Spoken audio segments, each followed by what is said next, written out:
Ya, berkaitan dengan tema kita pada hari ini yaitu tentang al-qabid dan al-basit ya. Allah kan senantiasa menyempitkan atau meluaskan sesuatu ya. Nah, bagaimana caranya supaya kita tetap istiqomah dalam hal bersyukur walaupun Allah memberikan kesempitan ataupun keluasan tersebut. Sekian dan terima kasih. Saya luruskan dulu, bukan Allah senantiasa menyempitkan, tapi Allah maha kuasa untuk menyempitkan. Jadi tidak ada yang orang sempit terus itu enggak. Tidak ada yang lapang terus enggak. Memang Allah sudah menetapkan hari-hari akan dipergilirkan. Jadi gimana supaya kita itu tetap iman kita itu sempit, mau susah, mau senang, mau ini itu enggak berpengaruh keimanan kita. Terus istiqomah, terus berjalan terus. Nah, memang ini yang harus kita jaga, dan karena itu untuk sampai pada tingkat ya yakin. Nah, ini nanti kalau orang udah stabil itu kalau sudah sampai tingkat yakin.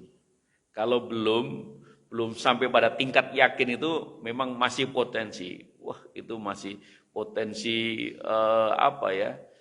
gundah gulana, potensi untuk tergoyah itu memang sangat besar sekali. Maka Allah ingatkan wa'budullah hatta ya'tiyakal yaqin. Jadi kamu menghambakan dirimu kepada Allah. Ibadah itu lakukan terus supaya nanti Allah mantapkan hatimu. Jadi laksanakan perintah Allah. Terus saja. Larangan Allah tinggalkan. Wa'budullah hatta ya'tiyakan. Sampai Allah itu memantapkan hati kita. Kalau sudah mantap hatinya, itu nanti nggak akan terpengaruh.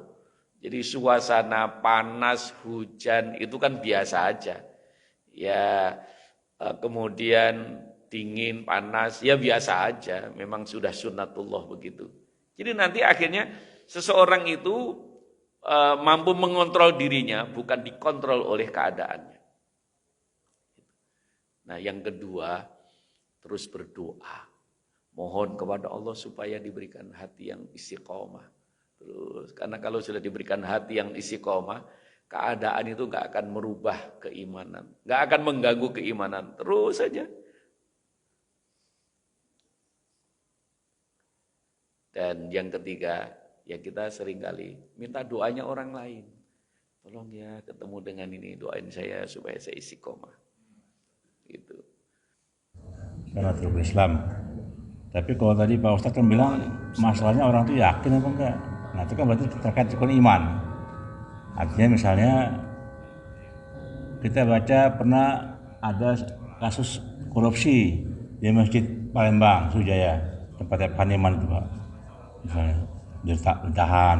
Mungkin orang korupsi itu sembahyang Pak sana, tapi dia korupsi.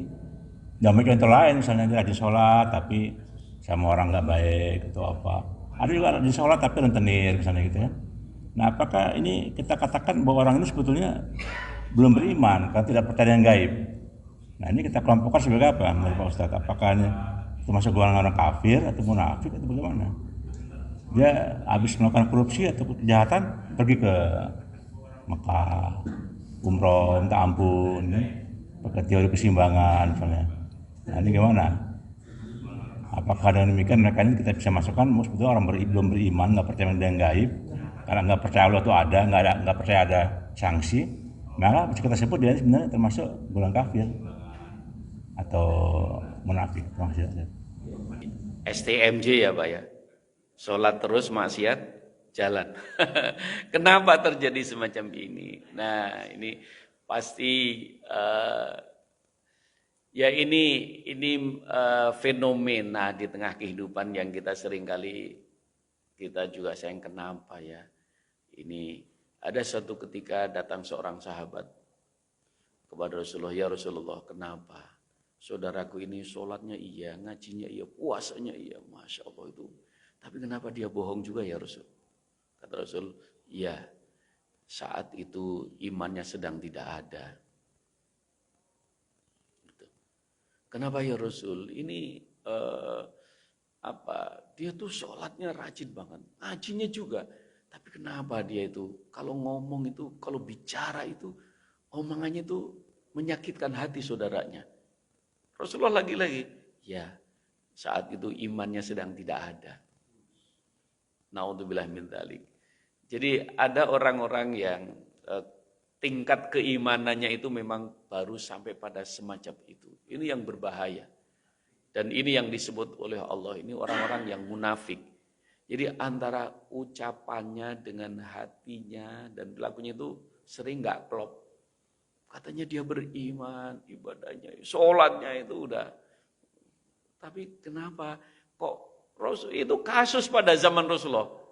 Kenapa dia sholatnya juga nggak ketinggalan, puasanya nggak ketinggalan, tapi kalau bicara itu menyakitkan hati sama saudara-saudaranya.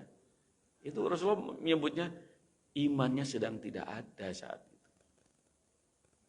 Jadi kita sebagaimana Rasulullah nyatakan al-imanu yazidu wa yanqus. Iman itu tadi kalau belum sampai pada tingkat yakin tadi Bu, mantap tadi, itu masih terjadi fluktuatif itu, naik turun. Kalau pas naik ya dia aman-aman aja, tapi kalau lagi turun, Masya Allah, itu apa aja dilakukan. Nah itu namanya sedang turun dia keimanannya. Fenomena itu, maka kenapa tadi ditanyakan oleh Bapak tadi bahwa gimana caranya supaya itu, nah itu. Karena kalau posisi iman dia sedang kuat, maka dia akan melihat, mau berbuat maksiat itu lihat, iya Allah kan lihat. Mau berbuat melanggar, Allah kan memperhatikan. Ya. Mau bohong, dia karena ada iman, maka dia, iya kan Allah mendengarkan. Itu. Jadi ya naudzubillah min dzalik. Maka kita perlu tadi 3 tahapan tadi. Jadi terus ya ibadah itu memang harus dilakukan terus. Dan yang enggak kalah pentingnya memang ilmu. Ya, ilmu. Jadi segala sesuatu itu mesti harus ada ilmunya. Karena dengan begitu keimanan itu kalau enggak ditopang dengan pengetahuan, dengan ilmu yang cukup, ya, ini juga berbahaya. Jadi orang soleh hanya soleh untuk dirinya saja, enggak soleh sosialnya. Karena dia yang penting pokoknya saya aman, saya selamat. Tapi dia mesti juga lingkungannya juga harus selamat. Keluarganya harus selamat, teman-temannya harus selamat. Maka saling ngajak, mengingatkan ini. Gitu. Jadi saya kira itu bahwa kenapa masih juga orang mukmin katanya muslim tapi masih juga berbuat melanggar. Ya saat itu imannya sedang turun. Jadi fenomena ini yang harus kita waspadai. Kalau sama lagi turun itu rasanya memang kita sendiri juga mungkin satu waktu juga ngerasakan. Males banget ini untuk mau ngaji itu males banget gitu Pak ya. Gitu kan. Kita sering. Kita tuh mau ini kadang-kadang itu untuk kebaikan itu males banget itu. Nah kalau sampai situ masih iman. Tapi yang bahaya kan terus melanggar itu tadi. Dan daftar para koruptor itu ya seorang mukmin muslim gitu. Tapi bukan karena Islamnya pasti. Gitu kan. Kebetulan aja dia Islam. Di Indonesia mayoritas Islam ya pasti kejahatan-kejahatan itu daftarnya muslim gitu. Coba kalau di tempat yang lain yang mayoritas yang agama lain ya pasti gitu. Yang jelas bukan agamanya yang mengajarkan itu, tapi manusianya yang belum sampai pada itu kemantapan hati dalam keimanannya. Saya kira itu mudah-mudahan bermanfaat. Insya Allah kita dilanjutkan pada pertemuan berikutnya.